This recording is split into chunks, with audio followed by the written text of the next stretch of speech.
ما مش عم يرضوا يعملوا المحافظ على ايه؟ مش عم يرضوا يركبوا حد شارع الحلاجة. يعني بص لو سمحت شارع الحلاجة ممكن اركب يا ايوه ده ليه؟ طب ايه الحل طيب؟ ما احنا بنقول طب انا ايه الحل؟ ايه مشكلتك؟ طيب اديني معاك اهو فرصة. احنا بنقول انت تخش دلوقتي. طيب لا ايه مشكلتك بالنسبة لشارع الحلاجة؟ احنا بنقول لك اه تخش جوه تعمل فاز الكوتش. ايه ليه؟ فيها ايه؟ خدت 2 جنيه دفعت كمان 2 طب فيها ايه تاني؟ الشارع وحش.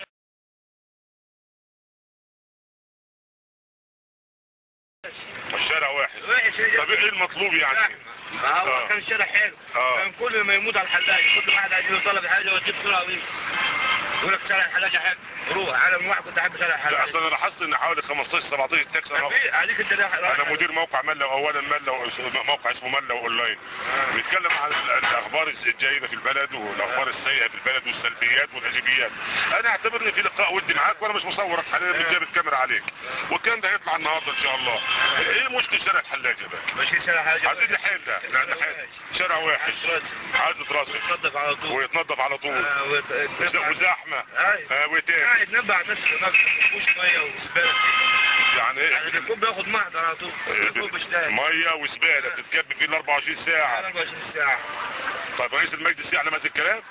يعرف هذا الكلام هو طبعا المفروض عليهم ده يتنظف كل اسبوع حتى لو كل شهر مره. يعني هو ده السبب احجام السواقين ان هم يوصلوا الناس شارع الحلاجه. طيب ماشي عرفنا شارع الحلاجه بقذوراته ووساخته ومهملاته ومطباته وميته اللي بتتكب طوال ال 24 ساعه. ماشي انا معاك بالكاميرا الكاميرا لا تكذب. طيب ايه بقى المشكله بتاعت شرق المحطه؟ شرق المحطه ايضا المشكله بتاعت ايه العسكر اللي واقف على المزدوجات بتقول المزدوجات يكفي البادري ممكن تقعد ساعه ونص واقف على يعني هي مش ساعه ونص ممكن تكون نص ساعه. لا ممكن تقعد ساعه ونص يعني ممكن تقعد في ديروت ممكن بعد ما عدى ده في واحد تاني جافل تقعد ساعه ونص. انت بعد ساعه ونص طلب مثلا شرق المحطه ما بتاخدش البجاب من اخر الدنيا من اخر البلد ودي ما تاخدش اجره. انا واخد لي بالي عشان تمشي تقول خلاص انا سبت الاجره. ايوه تيجي عند المحطه وتقول له لا مش هتقدر اكمل. انا سبت الاجره وروح اكمل. ده بالنسبه لمشكله شرق المحطه. وادي مشكله الحلاجه. طب مشكله 26 يوليو ايضا. مشكله 26 السوق ده زي ما انت شايف. طب افتح لي الجداز ده. طب خليك كده ماشي. احنا يعني كامل الموقع مش هتكذب. لا احنا بنكذب ولا احنا بنتجمل على حد ولا احنا بنظلم حد. بس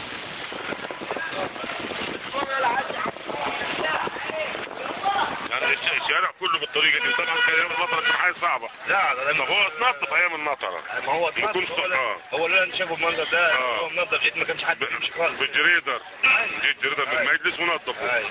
فعلا حصل هذا الكلام وشفته. هو لو كده مش هتمشي فيه خالص.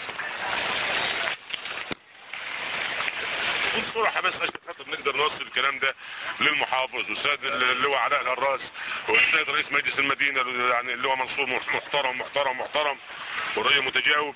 ولكن الناس هي اللي سلوكها سيء بصراحة. يعني المية دي جت منين؟ المية اللي في الشوارع دي نضف الصبح ما لو جيت بالليل عادة مش تمشي نهائي.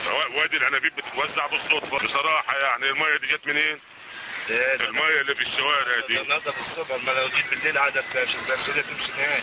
وادي العنابيب بتتوزع بالصدفة وهات شوية ماشي العنابيب بالصدفة. استنى لحظة ازيك يا وائل؟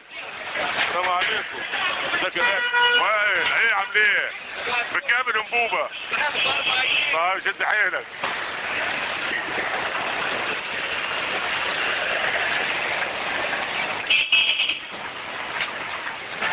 الانابيب على فكرة اتوفرت منذ شهرين. كلمنا سيادة المحافظ في خلال اقل من 20 ساعة وفر 200 بتاع 2000 انبوبه. بواقع لكل مستودع 500 انبوبه اتوفرت وما اتوفرتش. يعني اذا المشاكل ممكن قضاء عليها ولكن بالتجاوب، يعني المحافظ بتجاوب. طب واحنا مش متجاوبين ليه في شارع حيوي زي ده؟ هو على فكره يمكن اطول من 26 يوليو او نفس الطول. انا سعيد بيك وسعيد بلقائك ويعني ميه بتدرج ال 24 ساعه. طيب مع المسؤولين هيقولوا لما يخلص الصرف الصحي. في سؤال هنا برضه. لا هيخلص، جربنا ان شاء الله. شرق المحطه يشتغل في 31/6 واعتقد انه هنا برضه ان شاء الله هيشتغل قريب. اعتقد.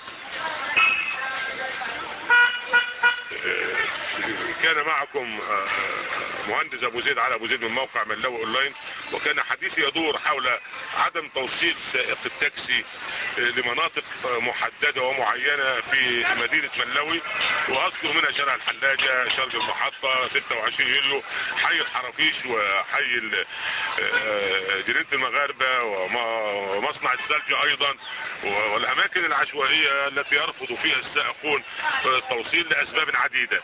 منها السبب الاول يعني عدم تمهيد الشوارع لسير العربات، لان السواق بيقول انا مش معقول ان انا هاخد منك 2 جنيه واروح ادفع عند بتاع الكاوتش 2 جنيه ما عملتش حاجه.